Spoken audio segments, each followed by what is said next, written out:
La messe, conversation entre Dieu et son peuple. La messe comme une conversation entre Dieu et son peuple. Demeurez en moi comme je demeure en vous. Tel est le but de notre vie, frères et sœurs. Nous sommes faits non seulement pour nous laisser habiter par Dieu, mais aussi pour nous-mêmes demeurer, habiter en lui. Ces paroles, « Demeurez en moi comme je demeure en vous », Jésus les prononce lors de son dernier repas, alors qu'il partage du pain et du vin avec ses apôtres, anticipant ainsi son sacrifice sur la croix.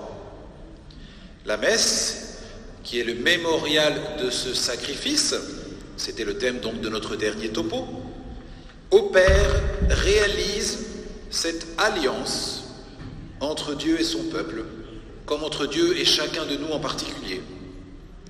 La goutte d'eau, je ne sais pas si vous avez fait attention à ça, la goutte d'eau que le prêtre verse dans le calice au moment de l'offertoire, manifeste, symbolise cela.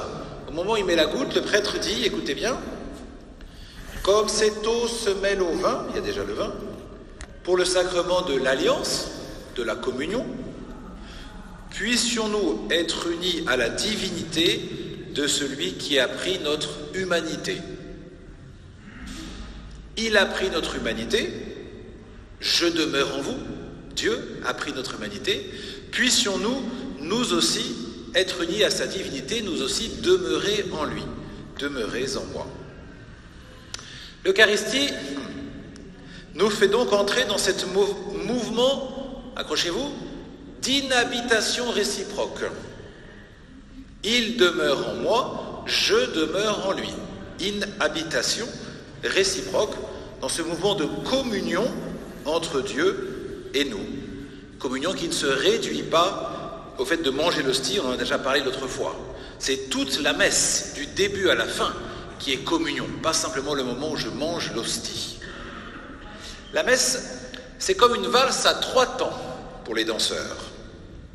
Premier temps, Dieu se donne par sa parole. Or, la parole de Dieu incarnée, la parole faite chair, c'est Jésus-Christ. Le début de l'évangile de Jean commence comme ça. Et le Verbe et la parole s'est fait chair. Et il a habité parmi nous. Il a demeuré parmi nous, c'est Jésus. Dieu s'est fait connaître, entendre, aimer par Jésus. Non seulement par les paroles de Jésus, mais aussi par l'attitude de Jésus. Tout de Jésus nous fait connaître Dieu, jusque dans le don que Jésus fait de sa vie par amour pour nous. Dieu se donne par sa parole, qui est Jésus-Christ. Deuxième temps, nous associons à l'offrande de Jésus. C'est le retour, vous voyez, Dieu se donne à nous par sa parole, c'est le premier temps de la messe, puis nous, on va participer à ce don que Jésus fait en retour au Père, on s'y associe. Jésus s'est offert, on en a parlé la dernière fois, s'est offert en sacrifice de manière sanglante, il y a 2000 ans sur la croix. Son offrande, elle est représentée à chaque Eucharistie, et nous, on est associés à cette offrande que le Christ fait de lui-même au cours de l'offertoire. Quand le prêtre prend le pain et le vin et les présente à Dieu, c'est nous-mêmes qui nous offrons à Dieu en offrant du pain, du vin, de l'argent, etc. Ça, c'est le deuxième temps. Et puis le troisième temps, cette offrande que le Christ a faite de lui-même, eh bien nous la recevons en retour dans le fait de manger l'hostie. C'est le Christ sous la forme de l'hostie que nous recevons, que nous reconnaissons comme présence réelle. Le pain et le vin, corps et sang du Christ. Dieu se donne par sa parole. 1. Je m'offre à Dieu en m'associant à l'offrande du Christ. 2. Je reçois le Christ sous l'apparence d'une hostie. 3. Il se donne, je me donne avec lui, je le reçois. Valse à 3 temps. Demeurez en moi, comme je demeure en vous. Vous voyez combien toute l'Eucharistie, elle nous fait vraiment entrer dans ce mouvement de communion, lui en nous, nous en lui. Alors la dernière fois, nous avons évoqué surtout les deuxième et troisième temps, surtout le deuxième, le sacrifice du Christ, l'offrande que nous faisons. Ce matin, on va s'intéresser au premier temps. Dieu se donne par sa parole, et on appelle ça la liturgie de la parole. Et il y a un lieu spécial dans l'Église, qui est ce lieu-là, qui est le lieu de la liturgie de la parole. Il y a un autre lieu, qui est le lieu de la liturgie eucharistique. C'est l'autel. Alors on va vous poser 3 questions. Première question, comment Dieu nous parle? Puisqu'on parle de conversation, comment Dieu nous parle en général. Deuxième question, comment Dieu nous parle dans la messe en particulier. Et puis troisième question, quel est l'effet en nous de cette parole de Dieu quant à notre communion avec le Christ? Voilà. Qu'est-ce que ça va faire en nous, cette parole de Dieu? Comment ça va travailler à cette communion à laquelle on aspire? Demeurez en moi comme je demeure en vous. Donc, première question, comment Dieu nous parle? Comment Dieu nous parle-t-il en général, avec un micro, comme vous le voyez? Que Dieu puisse nous parler ne devrait pas tellement nous surprendre. D'abord parce qu'il est Dieu, donc il peut tout, puisqu'il est Dieu. Donc il peut parler. Ensuite et surtout parce que parler, c'est une des caractéristiques de l'humanité. L'animal communique, l'homme parle. Or nous avons été créés à l'image de Dieu, c'est la Bible qui l'affirme. Donc Dieu parle comme nous, ou plutôt nous parlons comme lui. Puisque Dieu parle et que l'homme parle, alors en venant au monde, nous entrons dans une conversation. La conversation de Dieu avec son peuple, c'est le titre du topo de ce jour. Une conversation qui nous a précédés et qui continuera après nous. On est dans une conversation. Une chose est de parler, une autre est d'être entendu. Vous savez bien ça, vous les mamans, hein? Écoute-moi quand je te dis quelque chose. Une chose est de parler, une autre est d'être entendu. Alors comment entendons-nous cette parole de Dieu puisque Dieu parle? Par la Bible. La Bible, c'est la parole de Dieu. C'est une affirmation de la foi chrétienne. À la fin de chaque lecture biblique, à la messe, à chaque fois qu'on a terminé une lecture, qu'est-ce qu'on dit? Parole du Seigneur. Et nous répondons, nous rendons grâce à Dieu. Nous remercions le Seigneur qui nous parle. C'est clair, non? C'est la parole du Seigneur. Et pourtant, on sent que ça ne colle pas. Pas tout à fait. Les mots écrits dans la Bible ne peuvent pas être la transcription exacte des paroles de Dieu, mot à mot. Sinon, ça voudrait dire que Dieu ne parle que hébreu et grec, qui sont les langues de la Bible. Mais on voit bien que Dieu n'est pas limité à une langue ou à une autre. Ça n'a pas de sens. Et puis grâce au progrès de la recherche scientifique, on sait plein de choses maintenant sur la Bible. On sait qui a écrit tel passage ou tel passage, dans quel contexte. On sait comment tel livre a évolué au cours de l'histoire, s'est transformé, etc. On sait bien beaucoup de choses. Alors on sent que la Bible, elle a été écrite en fait par des hommes au cours de l'histoire de l'humanité. Puis en même temps, on sait bien que c'est bien la parole de Dieu. Il y a un truc qui est bizarre, c'est qu'on pense et on sent qu'il faut qu'on tienne les deux. C'est vraiment une parole écrite par des hommes au cours de l'histoire et en même temps que Dieu parle vraiment à travers ces mots-là.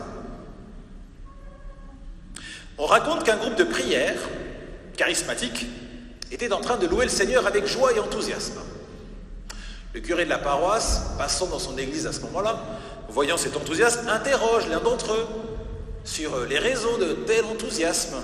Réponse: nous louons Dieu parce qu'il a ouvert les eaux de la mer Rouge au peuple d'Israël, comme c'est raconté dans la Bible. Alors le prêtre se mit à expliquer scientifiquement comment les choses s'étaient probablement passées. C'était marée basse, la période des grandes marées, donc il n'y avait pas beaucoup d'eau. Et puis Moïse, contrairement à Pharaon, connaissait bien les chemins. Et puis l'archéologie dit que les Hébreux n'étaient pas très nombreux, donc ils se sont cachés en attendant que... etc., etc., etc. Dans le groupe de prière, ce fut la douche froide. Le prêtre, quant à lui, se sentait tout heureux d'avoir éclairé ces chrétiens sur la façon de lire la Bible. Mais à peine fut-il ressorti que les chants de louange reprirent de plus belle. Entrant de nouveau, il les interrogea sur les raisons de ce regain d'enthousiasme. Réponse: nous louons le Seigneur parce que malgré la faible profondeur de l'eau, il a réussi à noyer toute l'armée de Pharaon. Amen. Voilà. Au-delà de tout ce qu'on peut expliquer, on sent bien qu'il y a quelque chose de Dieu qui est présent dans cette parole. Oui, la Bible a bien été écrite par des hommes, mais il n'en reste pas moins la parole de Dieu. Dieu me parle à travers ces mots écrits par des hommes. C'est d'ailleurs pour ça que je peux les comprendre. Si Dieu avait un autre langage, je ne comprendrais pas grand-chose. Nous sommes donc invités à lire la Bible et avec l'intelligence et avec le cœur, les deux. D'abord avec l'intelligence, afin de l'interpréter pour ne pas se tromper. Dans le livre de Néhémie, c'est un prophète de la Bible, Néhémie, au chapitre 8, on assiste à une lecture biblique, à une lecture publique de la Bible.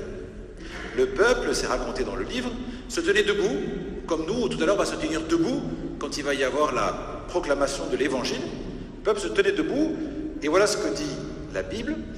Esdras lisait un passage dans le livre de la loi de Dieu, puis les Lévites, c'est-à-dire les prêtres, traduisaient, donnaient le sens, et l'on pouvait comprendre.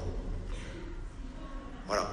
Déjà à l'époque, les prêtres avaient ce boulot de nous aider à comprendre, à nous expliquer, à interpréter avec intelligence ce qui est dit pour que nous ne nous trompions pas sur le sens de ce que nous donne la Bible. Parce que se tromper dans l'interprétation de la Bible peut avoir de lourdes conséquences, comme le raconte cette autre histoire. Un homme désespéré décida de mettre fin à sa vie. Il accrocha une corde à la poutre de sa chambre, monta sur un tabouret et sauta dans le vide. Or, sous son poids, la corde se rompit et l'homme tomba sur le sol. Voyant dans ce qui venait de lui arriver un signe de Dieu, l'homme décida d'ouvrir sa Bible au hasard pour voir ce que Dieu voulait ainsi lui dire. Et il tomba sur le verset 16 du chapitre 2 de l'Apocalypse, qui commence ainsi : « Repens-toi ».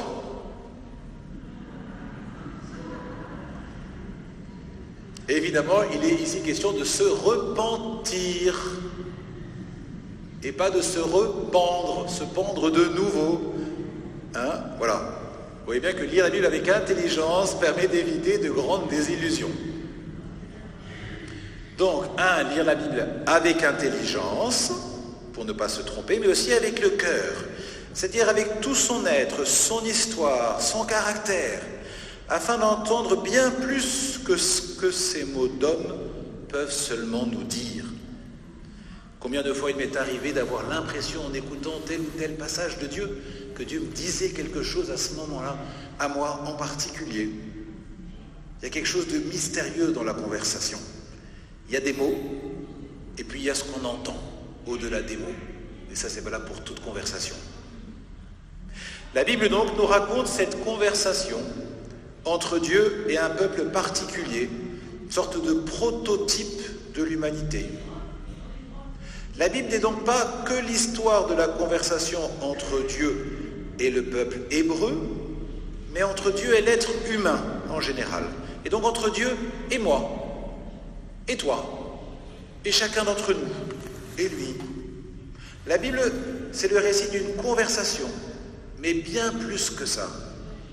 Elle est elle-même conversation.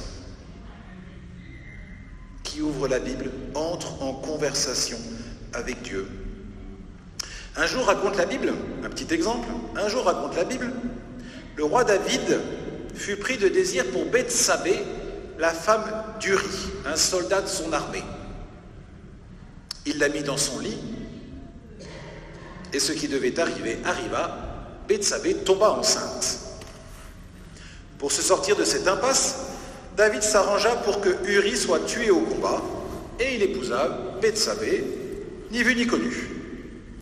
Pas pour Dieu, qui a envoyé à David le prophète Nathan. Celui-ci, après avoir raconté à David l'histoire émouvante d'un homme pauvre qui n'avait qu'une seule petite brebis qu'il chérissait, brebis qui fut pourtant sacrifiée par son riche voisin, demanda à David : « Que penses-tu de cette histoire ?» David, indigné par l'attitude du riche en question, demanda à Nathan : « De qui s'agit-il pour que je le punisse ?» Cet homme, répondit Nathan, c'est toi. Cet homme, c'est toi. Chaque lecture de la parole de Dieu a cette force d'interpellation. Le peuple, l'homme ou la femme dont il est question dans ce texte-ci ou dans celui-là, c'est toi, c'est pas un autre. La Bible ne parle pas d'un autre, elle parle de toi. Elle a cette capacité de nous conduire à nous identifier aux histoires qu'elle raconte, nous provoquant ainsi à la conversion. Qui ne s'est jamais senti comme Ève, tentée par la pomme interdite, ou comme la brebis perdue, recherchée par Jésus? Cet homme, c'est toi. L'enjeu de cette conversation de Dieu avec son peuple n'est pas simplement informatif, du genre Dieu me parle de lui, il me dit qui il est, il me dit ce qu'il attend de moi, et moi je lui réponds, et c'est des informations. Pas du tout. Les autres religions, elles s'arrêtent là. Leur but, c'est seulement de mettre Dieu en contact avec l'homme, l'un et l'autre. Religion, relier Dieu et l'homme. L'enjeu de la conversation homme-Dieu, pour le christianisme, c'est bien plus que ça. L'enjeu de cette conversation, ça n'est rien de moins qu'une nouvelle incarnation du Verbe. Le Verbe s'est fait chair, il a habité parmi nous. La parole de Dieu s'est faite chair en Jésus-Christ il y a 2000 ans. On va le fêter à Noël dans quelques jours. Aujourd'hui, le Verbe, la parole de Dieu, cherche à se faire chair en nous laissant habiter et remplir par la parole de Dieu, nous devenons des porte-paroles de Dieu. Dieu ne peut pas se faire connaître aujourd'hui dans le monde autrement que par nous. C'est nous qui portons sa parole. Donc ce que Dieu cherche, c'est que sa parole s'incarne en nous, pour que nous soyons vraiment ses porte-paroles. En nous parlant, Dieu se livre jusqu'à ce que sa parole s'incarne en nous. Dieu se livre du verbe se livrer par un livre, un bouquin. Dieu se livre par un livre. Nous savons bien que celui qui parle se livre au-delà de ses mots. Quand vous écoutez une homélie, vous sentez bien si le prêtre récite une leçon apprise par cœur, ou bien s'il parle de quelque chose qui lui colle aux tripes, quoi. Qu'il se livre dans les mots qu'il dit, au-delà des mots. Ben, Dieu, lui, parle toujours avec ses tripes, pardon Seigneur pour l'image. Dieu ne parle pas pour ne rien dire. Dieu ne parle pas de la pluie et du beau temps. Dieu parle de ce qui est important. La parole de Dieu est efficace. C'est que Dieu cause en causant. Petit jeu de mots, ça va? Dieu cause, Dieu provoque, Dieu crée, Dieu initie en causant, en parlant. Vous savez que le livre de la Genèse, il commence comme ça, les premiers mots de la Bible. Dieu dit, Dieu cause, Dieu parle. Dieu dit que la lumière soit, et la lumière fut. La parole de Dieu, elle n'est pas blabla, discussion, conversation mondaine, etc. Donc la parole de Dieu n'est pas d'abord un contenu qui nous informerait sur Dieu, une connaissance, elle est une interpellation, un saisissement. Elle est la parole créatrice, à l'œuvre, ici et maintenant. Puissance de la parole de Dieu qui opère, transforme, réalise. La parole de Dieu est pour celui qui la reçoit une naissance. Elle est aujourd'hui en attente d'une chair, la nôtre, pour naître au monde de nouveau. Et le Verbe s'est fait chair. Pour les chrétiens, donc, la parole de Dieu, ça n'est pas un livre transmis par des personnes, mais une personne, Jésus, transmise par un livre. Ça va? Deuxième étape, on a réfléchi à comment Dieu nous parle en général. Maintenant, on s'interroge concrètement pendant la messe. Comment ça se passe? Comment Dieu nous parle par la messe? Pour que nous puissions écouter de cette manière-là la Bible, pour que la parole de Dieu puisse réaliser son œuvre, pour qu'elle puisse prendre chair en nous, la liturgie de la messe s'ouvre par une demande de pardon des péchés. Il s'agit de faire place nette. Il s'agit de dégager de la place pour la parole dans nos cœurs, pour qu'elle soit audible, que nos oreilles soient nettoyées, pour que rien ne fasse obstacle à l'œuvre que la parole veut réaliser en nous. C'est ça le but du rite pénitentiel au début de la messe. Ce n'est pas de nous mettre au clair avec Dieu, c'est de demander au Seigneur de vraiment nous préparer pour que nous puissions recevoir ce qu'il a à nous dire et que ça porte du fruit, qu'il y ait un effet concret en nous. Ensuite, une fois qu'on a demandé pardon, on s'assoit. C'est la position de l'écoute, la position assise. Pour que l'Eucharistie devienne conversation de Dieu avec son peuple, la parole de Dieu doit d'abord rencontrer en nous une vraie qualité d'écoute, un champ labouré prêt à recevoir la semence de la parole, comme Jésus le raconte dans une de ses paraboles. Cette attitude de l'écoute profonde, recueillie, attentive, elle résonne dans toute la Bible. C'est vraiment, il y a un refrain qu'on entend dans toute la Bible, je vous l'ai mis en hébreu, Shema Israël, Adonai Eloheinu, Adonai Echad. Vous parlez tous hébreu, donc c'est bon. Voilà. Cette parole-là, elle est répétée sans arrêt. Écoute Israël, le Seigneur est ton Dieu, et notre Dieu, le Seigneur est un. Écoute, Shema. C'est tellement important dans la Bible, cette invitation à l'écoute. Eh bien, c'est justement par un passage de l'Ancien Testament que la parole de Dieu commence à résonner dans notre Église à la messe. Première lecture.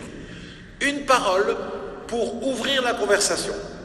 Une première parole qui déclenche la symphonie de la parole. Voilà, on peut parler de la liturgie de la parole à la messe comme une symphonie de la parole. De la même manière que dans une symphonie, les différents instruments s'expriment les uns après les autres, reprenant le thème musical, chacun à sa façon, pour ensuite se taire, afin de laisser la place aux autres. Ainsi, lors de la liturgie de la messe, de la parole, lecture, temps de silence, chant, debout, assis, tout cela alterne, successivement, pour nous mettre en résonance avec la parole de Dieu.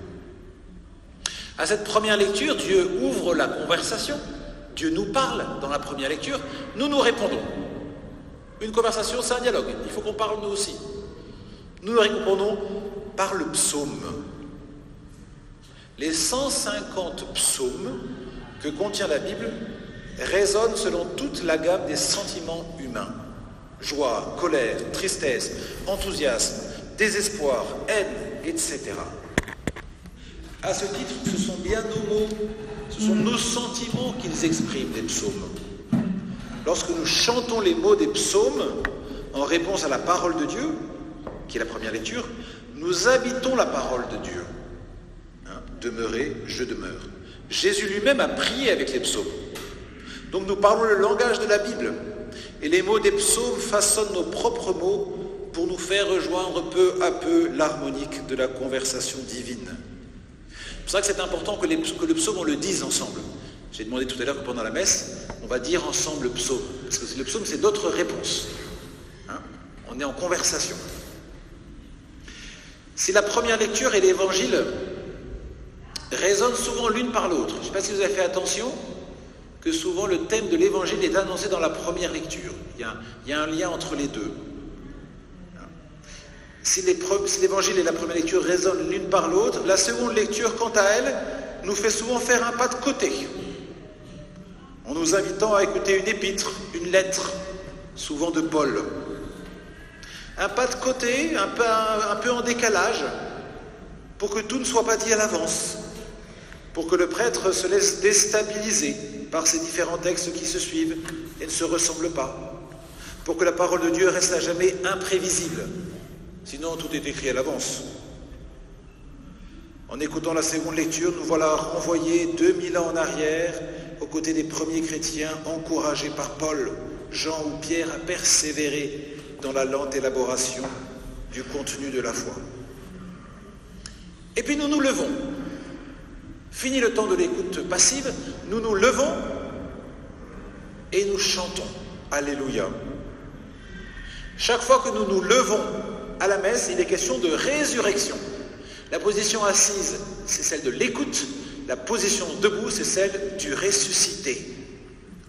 Cette parole que nous écoutons depuis le début de la messe, cette parole est en train de naître en nous. Elle nous relève. Elle redresse en nous ce qui est tordu. Et ensemble, peuple de Dieu, nous l'acclamons. Dans les psaumes, Jésus avait glissé ses mots et sa prière dans les mots des hommes.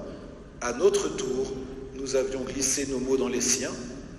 Avec l'Évangile, voilà que Jésus lui-même s'adresse aux siens, au bord du lac de Tibériade, à Cana, au jardin des Oliviers. Voilà que Jésus lui-même s'adresse à nous. Alors le prêtre élève l'évangéliaire, c'est ça l'évangéliaire, c'est le livre dans lequel est écrit le texte de l'Évangile. Alors le prêtre élève l'évangéliaire comme il élèvera tout à l'heure le pain et le vin qui sont le corps et le sang du Christ. C'est le même Jésus qui est présent par sa parole comme dans le pain consacré. Il n'y a pas plus de Jésus dans l'Eucharistie que dans la Bible, que dans sa parole. C'est le même. Le prêtre proclame l'Évangile comme il dira la prière de consécration par laquelle le pain et le vin deviennent corps et sang du Christ. L'Évangile est encensé avec de l'encens, comme le corps et le sang du Christ sont encensés eux aussi, de la même manière. C'est toujours le même Jésus. Première lecture, donc, psaume, deuxième lecture, Évangile. On pourrait croire que la liturgie de la parole s'arrête là. Dieu a le dernier mot, l'Évangile. Nous n'avons plus qu'à nous taire. Oui, le dernier mot, il l'aura, Dieu, mais pas maintenant, plus tard. Dans la prière eucharistique, lorsque nous l'entendrons dire « Ceci est mon corps livré pour vous ». Là, la parole de Dieu atteint le sommet de son efficacité. Tout est dit. Le Verbe s'est fait corps, et ce corps se livre par amour pour nous. Mais c'est pas tout de suite. En attendant, le dialogue se poursuit. Il se poursuit par notre réponse à l'Évangile, qui est le credo, le « je crois en Dieu », et puis la prière universelle, la prière de l'Assemblée. J'en parle pas maintenant parce que ce sera le thème d'un prochain topo.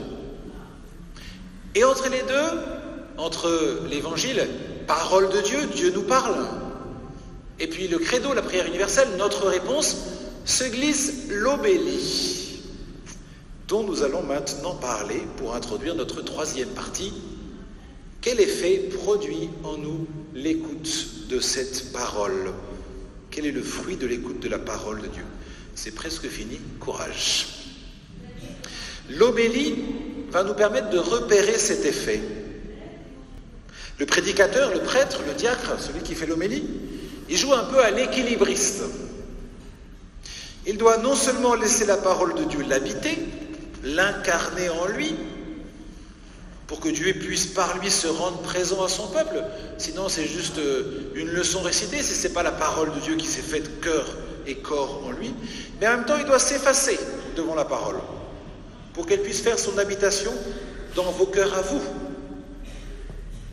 Elle m'habite et elle doit vous habiter. En quelque sorte, il doit se faire le vitrail de la parole de Dieu. Que la parole de Dieu se rende audible par lui et malgré lui. Comme la lumière se rend visible par le vitrail et malgré lui. Ce malgré lui, je peux vous en témoigner, c'est assez merveilleux.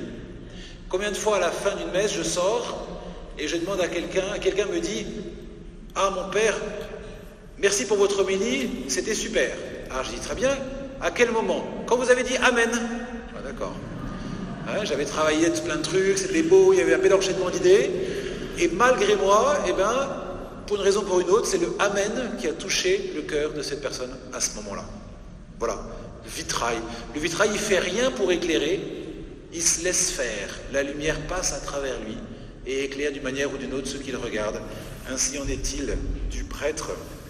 On pourrait dire que l'homélie joue un rôle d'accélérateur de l'incarnation. Nous recevons du courrier de Dieu et le prédicateur, le prêtre, c'est le facteur, même si c'est parfois à son insu. c'est que l'homélie peut parfois n'être malheureusement que conversation mondaine, alors que la parole de Dieu, elle nous met toujours au pied du mur. Elle nous prend au sérieux, la parole de Dieu. Elle a quelque chose à faire en nous. Elle n'est pas là pour se balader. Je vous lis un passage du livre d'Isaïe, au chapitre 55. Écoutez, c'est intéressant la comparaison. De même que la pluie et la neige qui descendent des cieux n'y retournent pas, sans avoir abreuvé la terre, sans l'avoir fécondée et l'avoir fait germer, donnant la semence au semeur et le pain à celui qui doit manger, ainsi ma parole qui sort de ma bouche ne me reviendra pas sans résultat, sans avoir fait ce qui me plaît, dit Dieu, sans avoir accompli sa mission. La parole de Dieu que nous allons proclamer tout à l'heure pendant la messe, elle a quelque chose à faire dans vos cœurs. Elle ne retournera pas sans avoir réalisé son œuvre. L'homélie doit conduire chacun, le prêtre comme vous, à se livrer, à s'offrir à la parole, telle qu'elle se présente, sans choisir ce qui lui convient le mieux. Et ça, c'est difficile. Il y a des paroles qui nous parlent, qui nous touchent, qui nous plaisent. Celles-là, on va bien les entendre. Quand Dieu nous dit « Tu as du prix à mes yeux et je t'aime », mais quand Dieu nous dit « Si ton œil t'entraîne au péché, arrache-le et jette-le », là, on tourne la page, on attend la page suivante. Accueillir la parole telle qu'elle est et la laisser en nous faire sa maison, sa demeure. Alors peut-être la parole prendra chair en nous. Un jour, on entend, peut-être une seule fois dans sa vie, on a entendu la parole. Et cela suffit pour croire. Je vous souhaite un jour de faire cette expérience, si ce n'est pas encore fait. Cette expérience de sortir d'une écoute de la parole de Dieu en ayant cette intuition profonde que Dieu, à ce moment-là, vous a parlé personnellement, que c'était pour vous, ce mot-là. Même si vous avez entendu autre chose que la phrase qui a été dite, que par cette parole, Dieu vous a rejoint, que la parole est née, s'est incarnée en vous. Il y a dans la Bible une parole pour chacun, une parole qui attend que l'on vienne l'accueillir. Elle est là, disponible, qu'elle soit proclamée dans la communauté des chrétiens rassemblés à la messe ou lue dans le secret d'une chambre. Dans le silence qui suit la prédication, cette fois c'est vrai, le Verbe a rencontré la chair, et l'incarnation du Christ qui a lieu une fois pour toutes il y a 2000 ans continue de se déployer dans son corps qu'est l'Église. Jésus-Christ s'est formé dans le cœur de ses fidèles, il est en nous, il naît en nous et fait de nous son corps. Ce sera le thème d'un prochain topo. Voilà, nous arrivons à la fin. Non, c'est le diapo d'avant. L'écoute de la parole de Dieu n'est pas qu'un préalable à l'offertoire. On pourrait imaginer qu'il y a d'abord la liturgie de la parole, on écoute la parole de Dieu, et puis ensuite ce qui est important commence, c'est qu'on le prête à l'autel. Pas du tout. Il y a une profonde unité entre ce qu'on appelle la table de la parole, qui est le premier temps de l'Eucharistie, qui dure à peu près la moitié, 30 minutes, et puis la table de l'Eucharistie, qui est le deuxième temps de l'Eucharistie, de la messe, qui dure aussi à peu près le même temps, 30 minutes aussi. Toutes les deux font partie de cette valse à 3 temps de l'Eucharistie. Toutes les deux participent de ce qui s'opère dans l'Eucharistie. On voit bien que la parole, elle est nourriture, elle nous nourrit comme le pain. Vous vous souvenez de la parole de Jésus, l'homme ne vit pas seulement de pain, mais de toute parole qui sort de la bouche de Dieu, comme le pain partagé est aussi une parole. À chaque fois que vous mangez ce pain et que vous buvez cette coupe, vous annoncez, c'est une parole, la mort du Seigneur jusqu'à ce qu'il vienne. Pas de parole sans pain, pas de pain sans parole, communion. Demeurez en moi, comme je demeure en vous. Amen.